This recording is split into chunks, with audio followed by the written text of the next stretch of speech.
आपण जसे भोळे झालोत, आपण जसे भाबडे झालोत, तसे चोर हुशार झालेत. चोरांना कळलंय यांच्या घरी चोरी करायची असेल तर पहिले जय भीम म्हणा, कोणी थांबवत नाही. चोरांना कळलंय निळा झेंडा दाखवला तर कोणी थांबणार नाही, अख्खं घर लुटून गेलं. आणि अशाच पद्धतीचा आपल्या बरोबर कारभार चाललाय. मुद्दा कसा होतो सांगतो.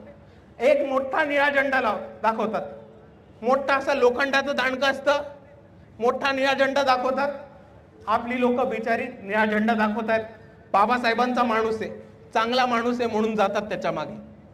मग एकदा आपली लोक त्याच्या मागे गेली की तो आपल्या निळ्या झेंड्यावरचं धम्मध्वज काढतात आणि आपल्याच लोकांना त्याच बांबूनी मारायचं काम इकडचे प्रस्थापित करतात. हे षडयंत्र आपण सर्वांनी समजून घेतलं पाहिजे.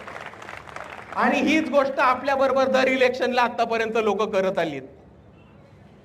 या मागच्या 2024च्या इलेक्शनला कोणीतरी निळा टी शर्ट घातला, छोटा लाल कलरचं संविधान दाखवलं आणि आपल्या सगळ्यांना येडं बनवत फिरवलं. त्याच्या आधी हाच प्रकार नरेंद्र मोदींनी ठिकठिकाणी बाबासाहेबांच्या पुतळ्याला फुलं घालून केलाय. त्याच्या आधी हाच प्रकार शरद पवारांनी आपल्या बरोबर केलाय आणि शिवसेनानी महाराष्ट्रामध्ये केलाय. आणि इथे यादी संपली नाही तर आता नवीन कॉक्रोच जनता पार्टी मार्केटमध्ये आली.